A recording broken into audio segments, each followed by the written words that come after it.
Fala aí, galera. Antes de começar o primeiro episódio, eu vou pedir para vocês curtirem, se inscreverem, tocar o sininho, tocar em todas e compartilhar, porque eu dependo disso para que o canal vá à frente, que mais bate-papos como esse aconteçam. Hoje eu estou entrevistando aqui, não estou entrevistando, estou conversando com um amigo meu, que é uma lenda, por isso ele foi escolhido para ser o primeiro bate-papo do canal. Eu acho que bastante gente já ouviu falar dele, e principalmente quem é do Bronx, porque quem é do Bronx sabe quem é o Magalhães. Fala, meu brother, tudo Meu bem? irmão. Tudo bem, Marcelo? Tudo bem. Tranquilo? Um pouco de exagero, né? Uma lenda fica por tua conta, mas amigo é sempre assim, amigo exagera um pouquinho. Não, tem que, pode até não ser uma lenda para os outros, mas eu sei que é. Mas, antecipando onde eu não queria antecipar, é uma lenda da cidade, do estado do Rio de Janeiro, né? Vou deixar o Magalhães falar um pouco da trajetória de vida dele. Eu conheci ele ainda não era o policial que ele se tornou, né? E eu quero, dentro disso que a gente está falando, chegar até onde ele chegou hoje, né? Porque essa história dele na polícia, que ele vai contar para vocês, culmina no título do nosso programa de hoje. Eu acho que, como você falou lá de trás, né, no passado, eu acho que o que nos aproximou, além da amizade e respeito e carinho, né, pela figura maravilhosa que o Siri isso vai ser comprovado, né, quando o programa com ele for ao ar, foi a questão da moto, né, da motocicleta e tal, do amor pela velocidade, a paixão pela vida intensa, né, isso tudo. Eu acho que isso foi o que nos aproximou. E realmente eu gostava de andar de moto, era um tanto... Gosta até hoje, né? Gosto até hoje, tenho moto até hoje. Como né? eu também. Tenho moto até hoje, lá se vão da primeira moto mais de 40 e poucos anos, né? Na verdade, eu tive primeiro carteira de moto, muito interessante isso, né? Enfim, eu acho interessante, talvez não seja tanto, mas eu tive primeiro carteira de moto do que de carro, né? Primeiro eu tive carteira de moto do que de carro. Então foi isso que nos aproximou, e aí tinha essa sincronia. Realmente eu gostava muito de andar de moto, eu fazia assim umas loucuras, tipo, uma vez eu fui enfim, isso não tem importância nenhuma, mas só para as pessoas entenderem, eu fui de moto 125 com garupa numa sexta-feira para São Lourenço, para voltar na madrugada de sábado, porque o meu parceiro de garupa tinha um plantão numa rádio famosa no domingo, às 8 horas da manhã. Então, né, imagina como é que a gente era, né? Como é que a gente era apaixonado por andar de moto. Andar numa 125 durante 7, 8 horas, sei lá quantas horas, chegar, comer alguma coisa, dar um oi para a galera em São Lourenço e já ter que voltar. Então acho que foi isso que nos apaixonou, e a maneira intensa também como a gente, que eu sei que é uma característica tua, também como era do Siri, né? Com a história do Siri, que é maravilhosa também, uma característica de muita intensidade de amor pela vida. Enfim, isso foi o que nos uniu no momento, no início, e acho que depois foi a própria virada que eu dei na minha vida, né? Eu com 18 anos também já trabalhava num órgão público, mas que não tinha nada a ver com a área que depois eu me especializei. Eu tinha um bom emprego e na área administrativa de uma rede de hospitais no Rio de Janeiro, e resolvi fazer concurso para a Polícia Civil. Polícia Civil. Minha família, óbvio, né, achou que eu estava doido e tal, enfim, que eu devia ter tomado algum chá, alucinógeno, um chá de cogumelo, alguma coisa parecida com isso, porque como é que o cara vai fazer uma maluquice dessa, né? Inclusive, tem um dado muito interessante, né, que a gente tem amigos em comuns, e o Siri é um deles, e tem outros comuns, né, ao meu grupo com o Siri, o Tampa, que também é teu amigo, Leozinho e tal, e outros. E naquela época a gente fazia, já naquela época, estou falando de quase 40 anos atrás, a gente fazia investimentos em mercado financeiro, né, em bolsa de valores. E o Siri... Na verdade, fazem até hoje, né? Aí o Siri falava assim para mim, né, o Siri tinha um apelido muito engraçado, o Siri era um cara forte pra caramba, era o galã do Meia Boa Pinta, e enfim, era um Adonis, né, e eu sempre fui magérrimo, né, então ele gentilmente me deu um apelido que eu carrego até hoje, Marreta. Marreta. Né? Assim, porque o meu tinha um braço fininho, então ele me apelidou de Marreta. Figurasse. E aí ele fala, mas Marreta, pô, tu é maluco, pô, tu tem um bom emprego, a gente faz os negócios aqui e tal, não sei o que, tu é maluco, tu vai entrar pra polícia, tu é louco e tal. E talvez ele nem se lembre disso, e ele tinha as melhores das intenções, mas eu disse para ele, eu sou uma pessoa que eu tenho que estar apaixonado para fazer as coisas, sabe? Para seguir em frente. Eu gosto de me jogar de cabeça. E a polícia, para mim, muito embora eu não tenha tido nunca nenhum contato, ninguém na minha família era policial, eu não tinha um amigo policial, eu nunca tinha botado a mão numa arma antes de entrar para a polícia. A polícia é uma paixão que está dentro de mim. Eu quero ser policial, quero ser investigador, e passei, né, para o concurso e eu vou. E aí começa uma história que para mim foi de muita felicidade, entendeu? Naquela época, a gente está falando dos anos 80, meu concurso é de 1982, eu não se podia, né, você só conseguia ir, sair da academia, passar do curso de formação, né, que é a segunda parte do concurso, na Academia de Polícia Silvio Terra, você só conseguia ir para uma delegacia especializada se você tivesse até... Foi, sem te cortar, já te cortando, foi o susto que eu tomei, porque eu te vi numa hora funcionário de uma rede de hospitais, sim. E quando eu vejo, você está dentro de uma viatura de uma especializada, né? Da DRE, não é isso? Exatamente, da DRE. Da DRE. Falei, pô, tomei um susto, né? A Delegacia de Repressão a Entorpecentes. Hoje tem um outro nome, uma outra sigla, que é a DECODE, mas que significa basicamente a mesma coisa. Então, naquela época, você só conseguia ir para uma especializada se você obtivesse até a terceira colocação no curso de formação profissional. E eu lutei, estudei pra caramba para conseguir isso, né? Consegui. E fui lotado na DRE. E a DRE né, pela própria especificidade do tipo de investigação, da especialização, né, dela. Da especialização no mundo inteiro, não é no Brasil e especialmente no Rio de Janeiro, mas no mundo inteiro, é uma unidade super sensível, né?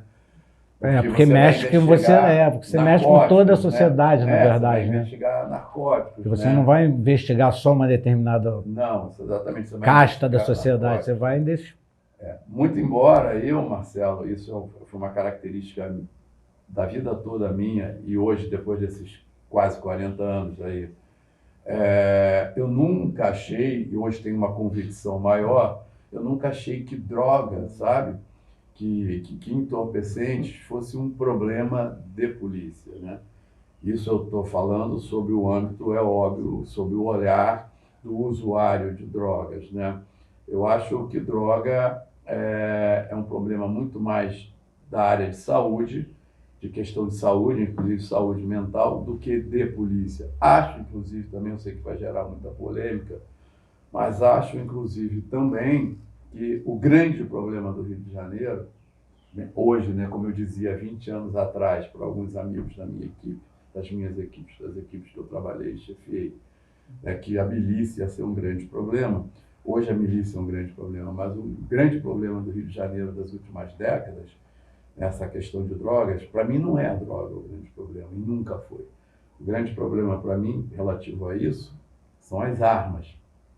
As armas usadas nesse tipo de negócio ilícito, né? Então, esse sempre foi o grande problema do Rio de Janeiro, né? O armamento, o empoderamento bélico de alguém que está à margem da lei e todas as consequências que isso causa. Eu me orgulho de dizer que, ao longo da minha carreira, eu trabalhei na DRE desde a minha primeira lotação tive lá por lá várias passagens, né? Eu nunca prendi o que a lei naquela época facultava, né? Hoje mais não, eu nunca prendi um usuário de drogas. Eu ia dar uma tocada nesse ponto, porque pela sua passagem da DRE, nessa época a gente já ficou muito próximo, né, sei lá, por N motivos, mas o principal a vida, porque te aproxima daquelas pessoas que você tem mais afinidade. Eu acho que é por aí, mais amor e tal, que eu falo que eu amo intensamente os meus amigos e por eles eu sou capaz de fazer qualquer coisa, você sabe disso. Sim. Né? Como você também, né? E o que acontece? Você, na DRE, você teve diversas prisões muito... Sim, bastante impactantes. Bastante impactantes, para a época, né? Porque eram pessoas super... Assim, a gente sempre tem o fulano cultura, nunca vai né? ser preso, não sei quem nunca vai ser preso. Aí quando tu viu, o Magalhães metia o cara em cana. Assim, na verdade não era o Magalhães que a equipe, cana, né? Não, eu sei, a equipe, as equipes que eu participava e tal. A gente tem uma cultura, o Rio de Janeiro tem uma cultura muito própria, né? Eu acho que São Paulo tem tão ou mais problemas que o Rio de Janeiro, mas você não vê a imprensa paulista tratar da mesma forma que a imprensa carioca dá a ênfase que a imprensa carioca dá. Por que eu estou falando isso? Aqui não vai nenhuma crítica à imprensa, não é isso. Mas é que a gente tem sempre o criminoso do momento, né? A questão do momento, né? Aquele criminoso que ganha status de eleito, né, por uma parcela, como o criminoso do momento. O número um. É o número um. E, assim, com relação a isso, as equipes que eu trabalhei prenderam grande. Eu prefiro não citar nominalmente, não por nada, mas é porque eu não quero fazer culto a alguma coisa que eu não ache direita, que é o culto à imagem de alguém que vive à margem da lei. Ou viveu à margem da lei. E já aproveitando isso, né, para deixar claro, né, a gente está num momento um pouco complexo, né, eu nunca vi também criminosos de qualquer natureza, seja do tráfico de drogas, seja do roubo, do estelionato e de todas as tipificações que existem no Código Penal, eu não os vi como meus inimigos, entendeu, Marcelo? Eu acho que isso foi um pouco que me trouxe até onde eu estou hoje, já avançando um pouco. Por quê? Se eu sou um agente da lei e alguém está à margem da lei, e eu tenho uma investigação para coibir aquele crime que aquela pessoa está cometendo, isso não torna meu inimigo, entendeu? Eu nunca os vi como inimigo, eu vi como alguém, pela própria função que eu exercia, eu tinha que prosseguir com uma investigação ou executar não é uma palavra boa, mas enfim, fazer um andamento investigativo para alcançar na verdade, você tinha que fazer o teu trabalho. Exatamente, exato, você colocou muito bem. Tinha que fazer o teu trabalho. Né?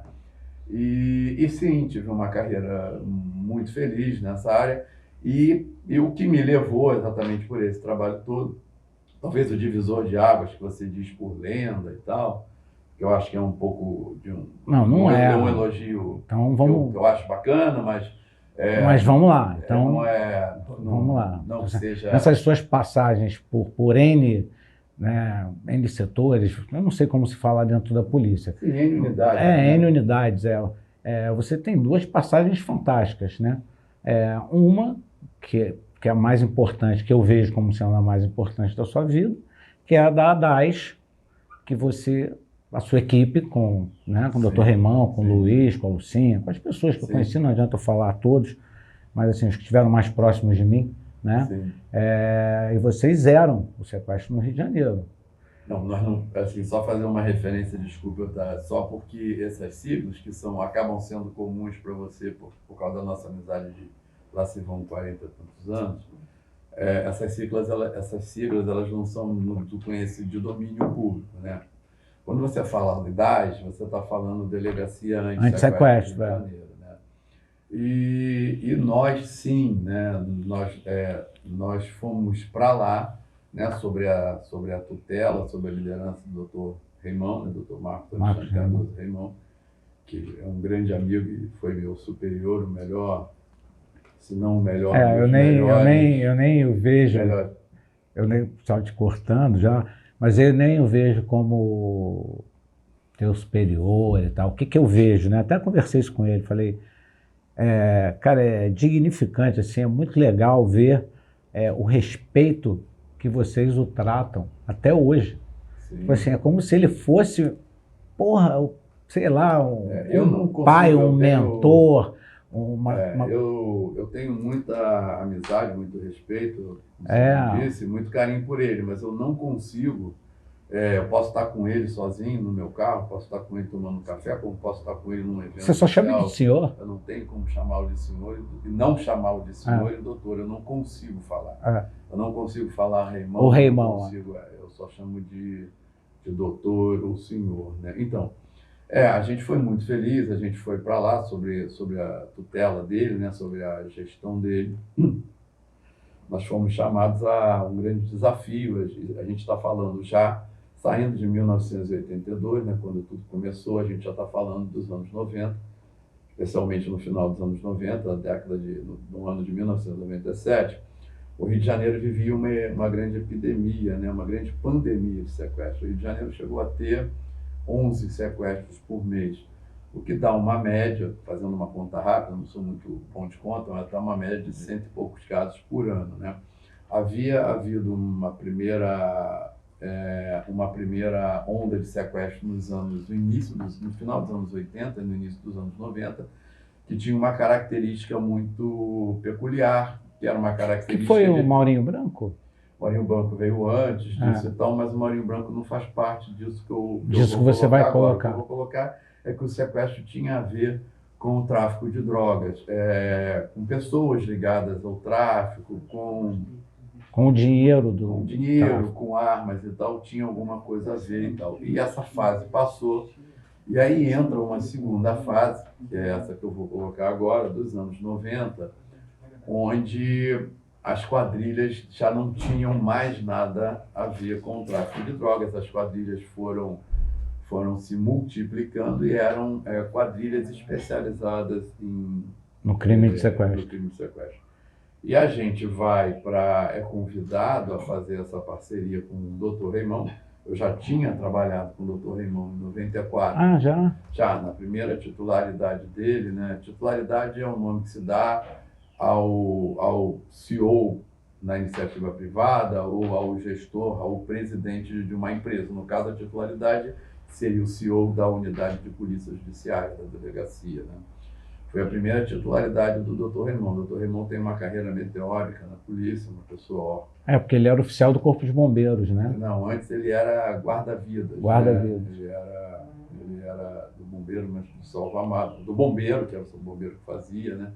E, enfim, faz até hoje. E, na verdade, fez concurso para detetive, foi detetive, continuou estudando, se formou... Passou para o concurso para delegado, teve uma carreira meteórica. Pois bem, a DRE foi a primeira titularidade do Dr. Reimão, ou seja, a primeira vez que ele assume o comando de uma unidade, né?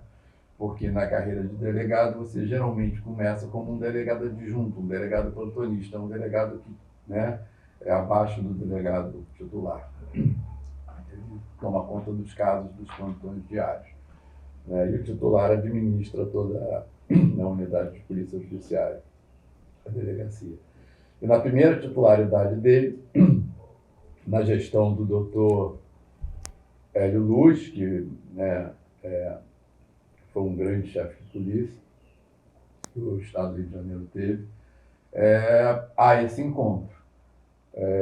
O doutor Hélio me coloca lá, a minha equipe, o Luiz e outros colegas aqui. Eu não dá para citar o nome de todo mundo, que fatalmente eu seria injusto esqueceria o nome de alguém, porque não são poucos. E a gente começa a trabalhar juntos na DRE, e por uma determinada circunstância e tal, de movimento de gestão do quadro da polícia. Da própria necessidade também da própria polícia. Necessidade, né? Exatamente, da polícia. eu saio depois de fizemos algumas grandes, engraçado, porque uma grande prisão dessa época, talvez eu esteja até desviando um pouco, mas uma grande prisão dessa época foi alguém que era conhecido da nossa infância, que infelizmente foi para o mundo criminoso. Eu sei. Sei exatamente bem isso que você está falando, mas a gente tem a proposta de não falar. Foi uma grande prisão que aconteceu inclusive no Bronx, né? Aconteceu inclusive no Bronx, não da maneira que eu gostaria, mas foi da maneira que foi possível. Naquela época que houve um grande tiroteio. Na verdade vocês até estavam na porta da minha casa. Graças a Deus não teve ninguém ferido, de transeuntes. E aí o que acontece? Enfim, aí nós trabalhamos por um tempo lá e veio em 97, o Rio de Janeiro vivia essa epidemia de sequestro e o Dr. Reimão, ele foi chamado a essa missão de reformular por completo a forma de investigar sequestro no Rio de Janeiro, e como eu disse anteriormente, chegou a ter 11 casos por mês.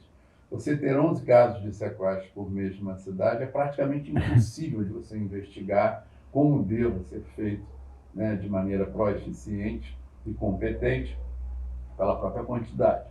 E a gente foi, né, assim, eu costumo dizer que a gente foi obrigado a ir, né, porque isso é uma história engraçada, né?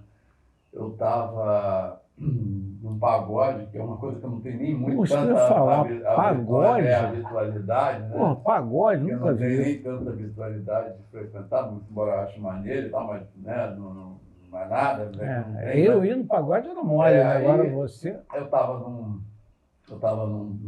pagode, na casa de um amigo, de um grande amigo também, e aí eu recebo uma ligação do Dr. Reimão, né? Nós, como eu disse antes, a gente não estava trabalhando junto nesse momento, eu estava chefiando uma outra unidade e ele estava num órgão de inteligência. Na verdade, ele estava na subsecretaria de inteligência da Secretaria de Segurança do Rio de Janeiro. E aí ele me liga e dá a notícia, né, que tinha sido convocado a assumir a delegacia anti-sequestro, né, a DAS. Isso eu nunca vou me esquecer. Aí eu falei para ele assim no telefone: doutor, eu não sei se eu lhe dou os parabéns ou lhe dou os pêsames. Por quê? Porque eu falei, isso que não é pica, para qualquer um, que problema. Que pica, aí ele vira-se do outro lado, daquele jeito dele peculiar, né? E fala assim: bom, eu se fosse você, eu dava os parabéns, porque é o seguinte, eu disse que eu só assumo lá se você e o Luiz estiverem juntos comigo. Aí, eu tomei aquela, desculpe o termo, eu tomei aquela porrada, né? Foi um suco na barriga. Não, pode falar o que você quiser. E eu falei: doutor, seu pai está de brincadeira comigo? Isso não é coisa de amigo. Amigo não faz isso. Tu está me chamando para ir para lá? Eu, Luiz, meu parceiro, para ir para lá, para dar? Ele é isso mesmo e tal. E eu, como eu disse, eu estava chefiando uma outra, eu e o Luiz estávamos chefiando uma outra unidade com outro delegado, né? E aí, prontamente, o que eu fiz? Mas eu não posso ir, porque eu estou com o doutor Ney, saudoso doutor Ney Galhardo, que já não está mais aqui entre a gente, mas está bem, espero que esteja bem onde estiver, grande delegado, e eu falei: não posso, como é que eu vou fazer? Como é que eu vou deixar o doutor Ney Galhardo? Aí ele deu uma risada. É uma pessoa muito espirituosa, o Ney Galhardo, meu amigo, vai ser meu substituto, ou seja, vai ser o delegado imediatamente abaixo do meu irmão. Aí eu falei: então não tenho o que fazer, né? Eu estou sendo... Estou fodido mesmo. Estou intimado, né? E aí, né, só que é lógico, né, essa união foi uma coisa melhor que aconteceu na minha vida, mas a gente tem que estar numa sintonia de pensamento, né, e tal, e eu só posso fazer, a gente faz aquilo que acredita, né? E a gente colocou para ele: doutor, a gente conhece o seu perfil, nós já trabalhamos juntos, inclusive nós tivemos a honra de trabalhar com o senhor, e é muito difícil o que eu vou falar aqui agora, sabe, Marcelo? Mas eu acho que você pode falar, eu sei. Como gestor, você tem que olhar a floresta. O público vai gostar de ouvir. Você tem que olhar a floresta e você não pode ver a árvore, né? Você tem que olhar a floresta, o todo. Eu falei, poxa, doutor, olha só, nós acreditamos que a única forma da gente conseguir ter sucesso e quebrar essa espiral de crescimento da indústria do sequestro é interrompendo o pagamento. E o que isso significa dizer? Significa dizer que a vida da sociedade como um todo, eu entendo que ela é muito mais importante. Veja bem, todas as vidas têm a mesma importância. A mesma importância. Mas como um método de trabalho, a vida de um grupo da sociedade, ou de toda a sociedade, ela é muito mais importante do que a vida de uma única pessoa. O que eu estou querendo dizer com isso? Interromper o fluxo de pagamento, que para o nosso entendimento é o modo contínuo, é o combustível que alimenta essa indústria, porque o crime funciona como qualquer outro negócio. O crime prospera, o crime avança, porque ele é rentável. Sobre todos os aspectos, não só financeiro. Quando eu digo rentável, estou falando macro senso, no sentido de que porque as pessoas têm sucesso. É como uma empresa, né? Aquilo como uma empresa, exatamente como uma empresa. Então, a gente tem que interromper esse fluxo. E isso talvez a gente espera que não aconteça, e graças a Deus, pela graça de Deus e pela nossa especialização, nunca aconteceu conosco. Nós não perdemos uma vida nos anos que ficamos lá, uma vida de vítima. De vítima. Infelizmente, perdemos de colegas que ombrearam com a gente nesse trabalho. Ninguém pagou resgate no Rio de Janeiro. E o quadro, que era de 11 casos, pouco antes da gente assumir, ao mês, no Rio de Janeiro, virou para 17 sequestros em 2 anos, todos eles solucionados. Todos eles solucionados. Todos eles solucionados, todas as quadrilhas presas. Em 2 anos nós prendemos 180 sequestradores. 20, infelizmente, morreram. Isso eu ia dar uma parte, né? Porque você olhando de fora, né? Por exemplo, eu olhava de fora. Né? O Magalhães era meu amigo, mas eu não era policial. Sim.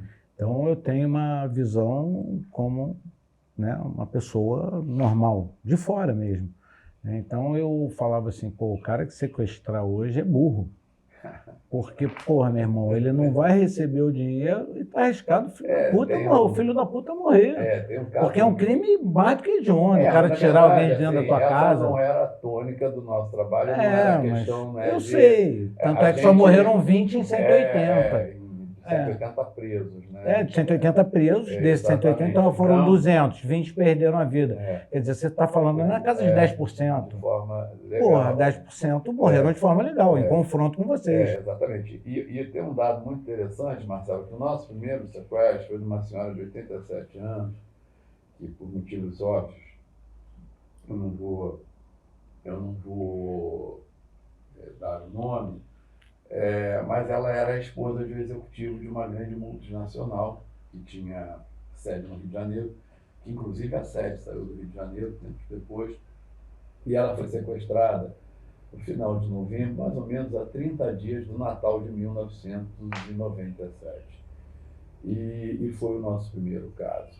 Quis o destino que fosse o nosso primeiro caso, e quis o destino ainda que essa empresa tivesse um seguro, que era uma prática, né, tivesse um seguro de uma empresa, de uma seguradora internacional, uma seguradora inglesa, que tinha sede no mundo inteiro, não sei se ainda tem, e tinha sede no Rio de Janeiro, que era uma seguradora, que como tal, paga sinistro. Né? Então era uma seguradora de grandes fortunas. E essa empresa tinha esse seguro para os seus executivos, extensivos aos familiares, talvez de primeiro grau, ou não sei. E no nosso primeiro caso, o dinheiro do pagamento do resgate, no primeiro caso, nós não conseguimos alcançar os sequestradores na primeira investigação, tivemos que ir até o momento mais crucial de um sequestro, que é exatamente a gincana, que é o momento do pagamento do resgate. E o dinheiro para pagar o resgate existia, saiu dos cofres da seguradora. De Ipanema, de uma seguradora. Só que, né, nós tínhamos e aí eu acho que eu acabei não falando, né? Me perdoe. Um dos tratos que a gente fez com o doutor Reimão, com o secretário de Segurança na época, General Cerqueira, e o ex-governador Marcelo Alencar, né, que também já não está mais entre nós, foi que a única condição para que nós assumíssemos a investigação da DAS foi que nós não aceitaríamos o pagamento de resgate. E, diga-se de passagem, o governador Marcelo Alencar, numa atitude extremamente corajosa, atitude política extremamente corajosa, e o secretário de Segurança, além de dar todos os meios físicos, tudo que a gente pediu fisicamente, de equipamento, de inteligência, eles deram, tiveram a coragem de bancar a de operação. bancar essa forma, né, ou esse método de atuar. Que é um método que a gente acha que dá certo, é um método usado pela polícia americana e usado pela polícia israelense, de não negociação. A negociação se dá em um sequestro para o prosseguimento das investigações e nunca para o pagamento do resgate. Certo, então. E aí, então, assim foi feito e o dinheiro saiu de Ipanema e o dinheiro, a pessoa, o emissário desse dinheiro foi detido. Porque a empresa, a seguradora, não sabia que eles estavam fazendo uma investigação sigilosa, ilegal e paralela à nossa, e foram fazer o pagamento de resgate. Só que eles não esperavam, até porque, né, acredito, né, que eles achavam, né, que a polícia brasileira talvez não fosse capaz ou sequer falasse alguma outra língua que senão o português, né? E nós acompanhamos, né? Fizemos um acompanhamento, uma investigação sobre a empresa, onde os policiais que estavam nessas investigações falavam mais de uma língua, especialmente o inglês. E então o dinheiro foi apreendido e nessa operação, nessa gincana, nós conseguimos alcançar os sequestradores e libertar essa senhora sequestrada de uma maneira trágica. Uma figura que eu também uma cena que eu também nunca vou mais me esquecer. Ela estava vendada, algemada a uma cadeira, uma senhora de 87 anos. Ela foi libertada às 21 horas e 30 minutos do dia 24, muito próximo, eu não sei quando você vai lançar isso, mas a gente está em dezembro, muito próximo do Natal. Vai ser na primeira semana de janeiro. Então, hoje é dia 22, ela foi libertada às 21h30 do dia 24 de dezembro de 1997. Ou seja, ela foi libertada do cativeiro a 2 horas e 30 minutos do Natal. E daí, esse foi o grande divisor de águas, enfim. E aí, daí, a gente, em 2 anos, a gente reformula por completo a delegacia de sequestro, e aqui cabe até uma curiosidade, né? Porque ela é uma unidade de excelência, mas ela é uma delegacia especializada, delegacia anti-sequestro, mas que eu tenho, quem me conhece, eu tenho o hábito de chamar de divisão. E por isso até eu estou com esse boné, né? Eu tenho o hábito de chamar de divisão. A gente vai chegar lá. E em 2 anos a gente zera o sequestro no Rio de Janeiro. E tem, só fechando esse assunto, né? Isso tem um peso que, na maioria das vezes, não é aquilatado de uma forma que eu acho que seja melhor ou a mais correta. Por quê? Porque a gente tinha, naquela época, uma evasão de capital, tanto financeiro quanto intelectual do Rio de Janeiro. Por quê? Porque naquela época, especialmente as empresas que trabalhavam, estamos falando de 20 e tantos anos atrás, especialmente as empresas que trabalhavam com dinheiro vivo, e aí vamos do ramo, por exemplo, de transporte público, o ramo de supermercado, naquela época não se tinha o dinheiro de plástico cigarro como hoje. também, né? Então, assim, era como se fosse uma contagem regressiva. Vários dos empresários já haviam sido sequestrados, inclusive teve situações trágicas, teve empresários que foram sequestrados mais de uma vez e vieram a óbito. entendeu? Isso tudo antes da de vocês. assunção do Dr. Raimundo lá.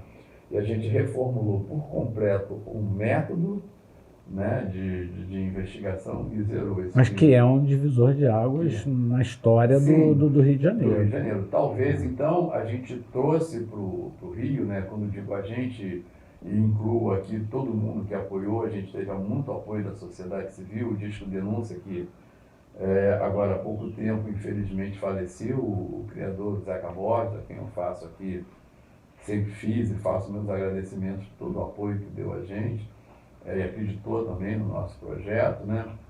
O governador Marcelo Alencar, enfim, todas as coisas, General Cerqueira, e também não posso citar o nome de todo mundo, que só trabalhando conosco foram mais de 200.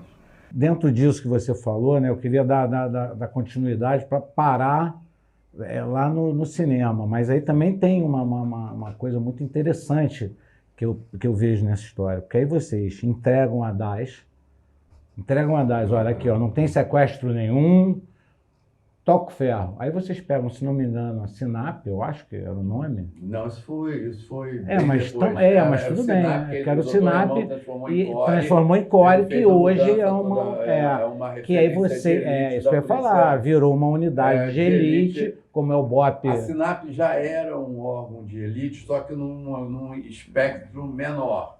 Ele dá uma outra, quando ele transforma em Core, uma visibilidade. Core significa Coordenador de Recursos Especiais. Ele traz uma série de novos departamentos. Isso, exato. Que eu falo que também é uma coisa, sim, assim, tipo, é um marco na polícia, sim, né? Sim, é um marco na polícia. Né? Que aí vocês pegam o Core e, fala, cara, a gente agora tem uma outra missão. Sim. E aí vocês trabalham com pessoas que efetivamente vocês nunca tinham trabalhado, com esquadrão antibomba, com helicóptero, com cães, exatamente, com uma série de coisas. Então, o serviço, por exemplo, o serviço de cães é um serviço que não existia, foi com a criação da Core. Né? Existe retrato falado, tem uma série de outros serviços que não existiam. E aí a gente vê isso, né, quando resolvem. Não estou falando na sua visão hoje porque o que acontece? Eu estou tentando falar, mas eu vou ter que não falar, mas vou ter que falar. Magalhães hoje ele é roteirista de cinema, né? Por isso o título do Bronx é o cinema. Sim. Mas por que ele se torna roteirista de cinema? Porque resolvem, né, uma produtora de cinema de arte resolve fazer um filme sobre exatamente essa história de vida deles. Não, se você me permite, que é uma série. Não foi bem isso. Se você me permite uma parte, porque eu acho que é importante. Nos últimos anos, eu hoje estou aposentado da polícia, mas por opção própria. Por opção própria. Nos últimos anos da minha carreira, eu tomei conhecimento de um projeto social e que unia um universo que até então, estou falando de 2010, tá? Que até então era inimaginável, no mesmo ambiente, dando palestra, ex-criminosos e policiais. Porque vocês tinham um programa na TV, Papo de Polícia, não é isso? Papo de Responsa. Papo de Responsa. E, enfim, eu tomei conhecimento desse projeto, me apaixonei por esse projeto, e isso me levou para o terceiro setor, né? Que é o setor, né, as ONGs e tal, né? E fizemos esse projeto e eu fui extremamente feliz, né? A gente deu palestra para várias universidades, a gente deu palestra para colégios de nível médio, nível elementar, enfim, para a Fundação Getúlio Vargas, em São Paulo. Em 2016, nosso projeto foi considerado a melhor aula do curso de administração pública da Fundação Getúlio Vargas. E isso, para mim, é um orgulho muito grande. E eu ombreava na mesma mesa de palestras nesse projeto com alguns ex-criminosos, todos que estavam de forma legal, que já tinham cumprido penas, alguns mais de 20 anos. Daí vem até a história que você fala lá atrás. Na verdade, você estava no cumprimento do dever. Exatamente, você não assim, tinha nada você não tinha nada contra a pessoa. Exatamente. E aí, né, eu vou chegar lá. E então, isso foi uma coisa que foi sensacional. E daí vem essa minha entrada no mundo do audiovisual. Um dia, que não era ainda uma produtora, era uma ONG que produzia alguns documentários, entre 1 milhão de coisas que fazia, né, no âmbito social, alguns documentários para um determinado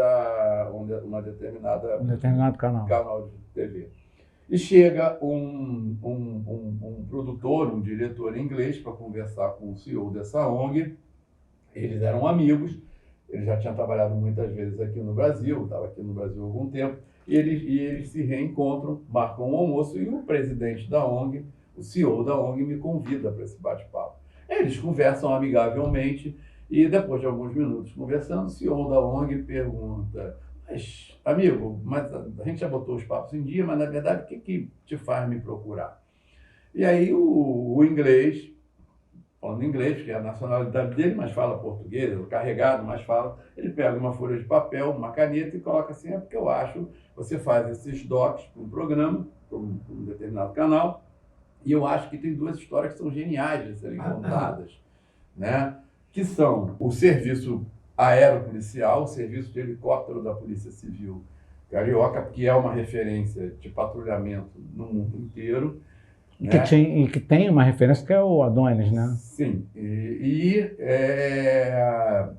a delegacia anti-sequestro, porque assim, é um case de sucesso, uma unidade que acabou, exterminou o crime de sequestro, acabou com o crime de sequestro no Rio de Janeiro. E aí, o CEO da ONG aponta para mim, né, que eu já tinha sido apresentado, é lógico, eu tinha me apresentado como Magalhães, que foi da DASO, enfim. Né? Aí nasce a divisão. Aí ele fala: pois então, nós estamos do lado da pessoa certa, porque o Magalhães, sob o comando do Dr. Reimão e com a parceria do Luiz Matos e toda a equipe, foi um cara que fez toda a reformulação da investigação de sequestro do Rio de Janeiro, da delegacia anti-sequestro, e eles foram, o Dr. Reimão, o superior imediato dele, foi o criador da CORE, aonde o helicóptero naquela época era subordinado, Serviço Aeroespacial, Aeropolicial Aeroespacial, não me perdoe, era subordinado. E aí o gringo pirou. Aí o que acontece? Assim, já deve ter dado para notar que eu falo demais, né? E é uma característica, inclusive, que não é boa para quem é um agente, um policial, mas enfim. O gringo: pô, então me conta como é que foi isso. Eu comecei a contar algumas histórias que aconteceram com a gente, o gringo pirou.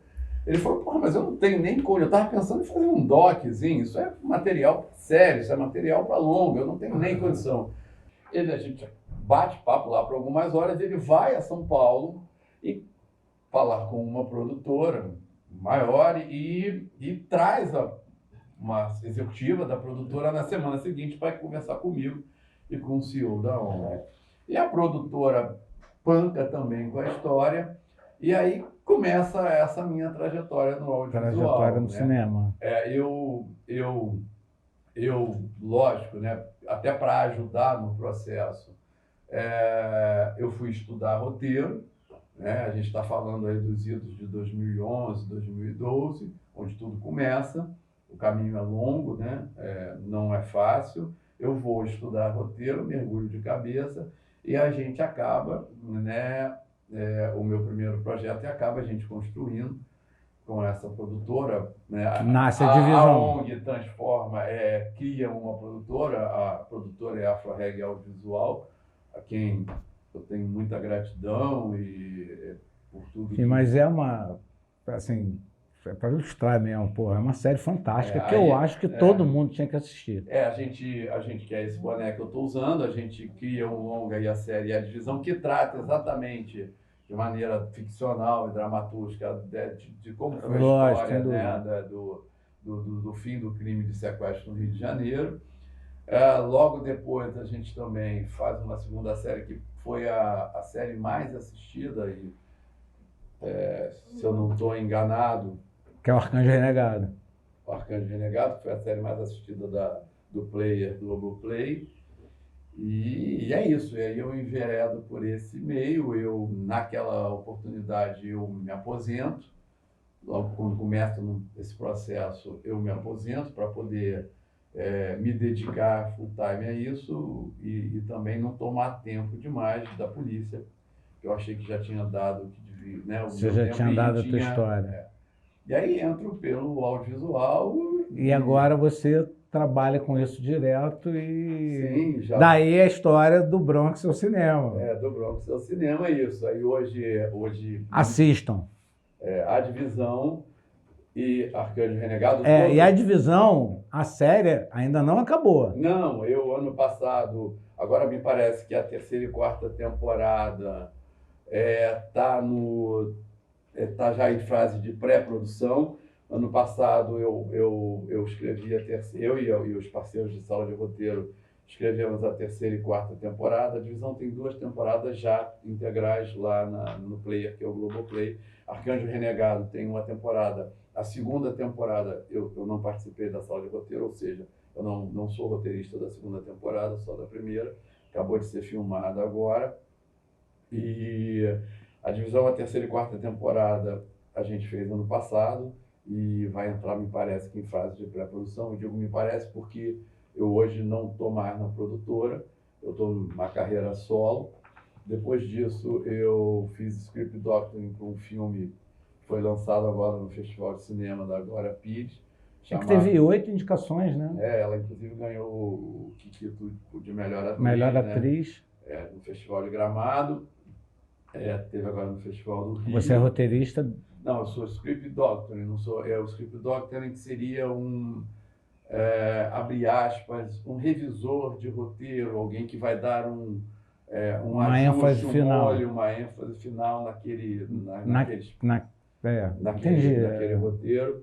E fiz nesse meio tempo também a segunda temporada de uma série que ainda que agora vai para HBO, chamada Pacto de Sangue. Já existia uma primeira temporada e eu fui convidado para fazer a segunda temporada e fiz isso. Agora terminou no início desse ano o roteiro. E independente dos projetos que você está agora, que você, né? Mas você fez o negócio das milícias, como é que é? Não, então, As Milícias é um podcast, assim, República das Milícias. República das Milícias. Na verdade, eu sou dois entrevistados no podcast, que é do Praz Manso, né? Que é um podcast maravilhoso, República das Milícias. Assistam, porque é muito legal. Fiz também... Mas ele está no ar só no Play Plus, não é isso? Eu não sei exatamente, acho que não. Não sei acho que a plataforma eu acho que é o Play Plus. Eu não sei. Porque nessa minha vibe de fazer o programa e tal, eu assisti muita coisa, né? E assisto ainda, né? Eu sinceramente, me perdoe, eu não sei. Eu acho que está no Play Plus. Mas é bom, é bastante interessante. Eu sou só um, tem várias pessoas que né, estão nesse podcast. Fiz a primeira montagem no mundo da peça baseada na obra no cinema, num grande clássico chamado Do Perfume de Mulher. Perfume de Mulher.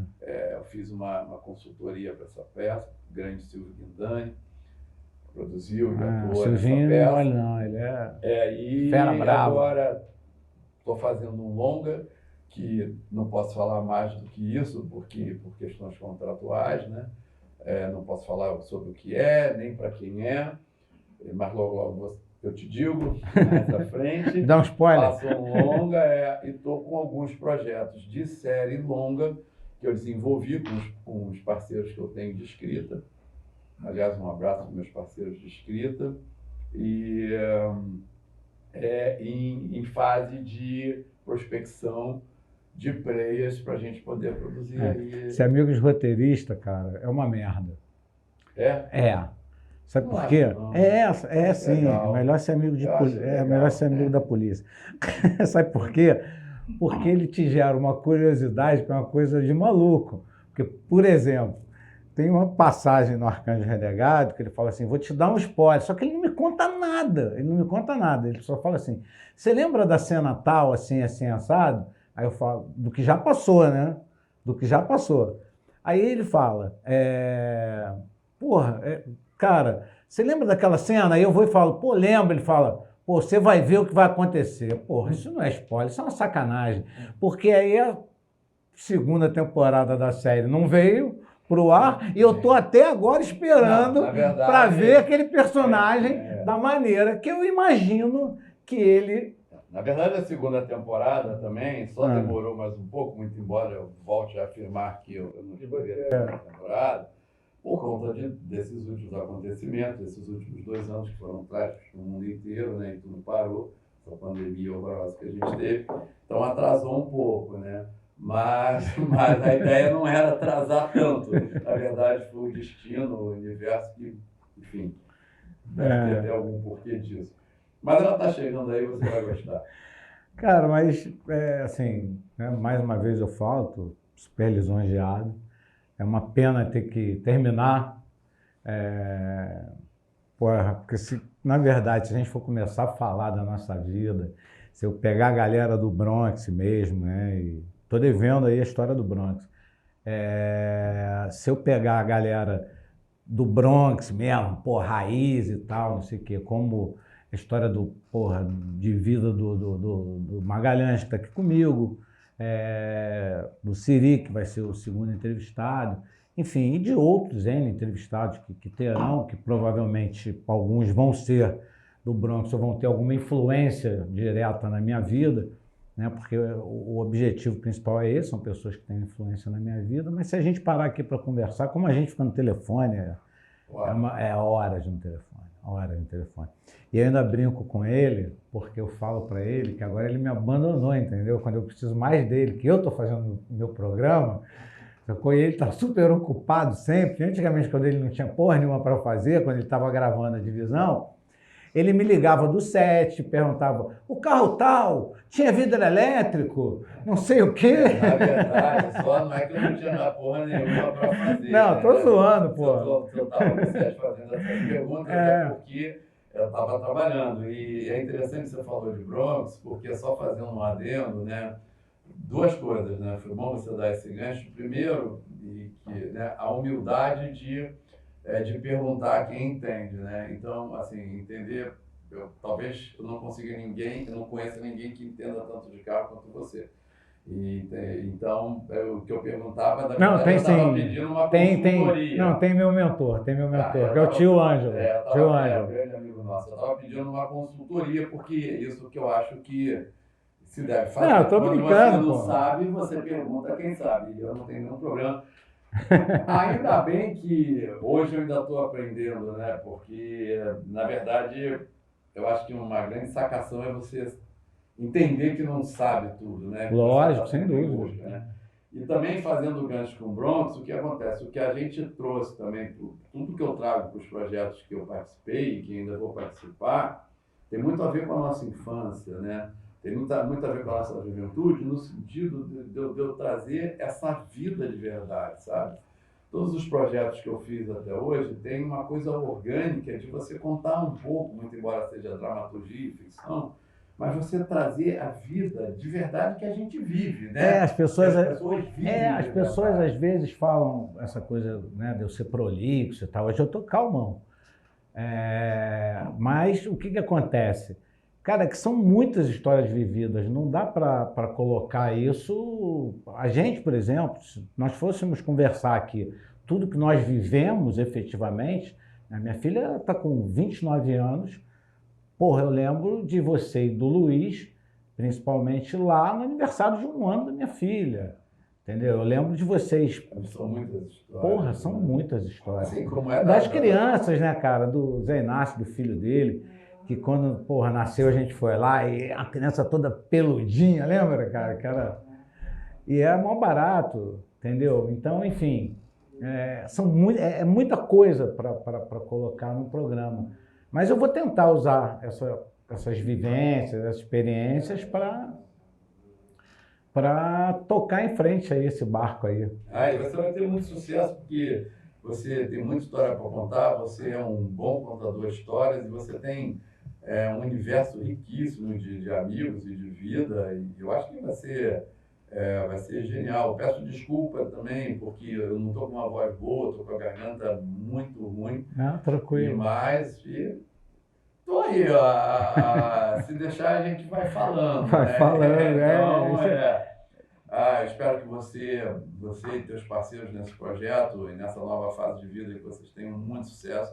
Eu acho que vocês têm, o sucesso de vocês vai ser fato e vai ser importante porque vai agregar muita coisa aos ouvintes. Lógico, as pessoas que vão ver, porque vão tem, ouvir, porque tem histórias riquíssimas. Tem histórias riquíssimas. As nossas histórias, a minha história, a minha, a tua, que a gente viveu junto e tal, é um grão de areia perto do universo. Você foi uma pessoa com uma vida muito, muito intensa e muito feliz. E eu acho que isso vai ser importante, porque é legal, eu acho que é bacana, vai ser bacana.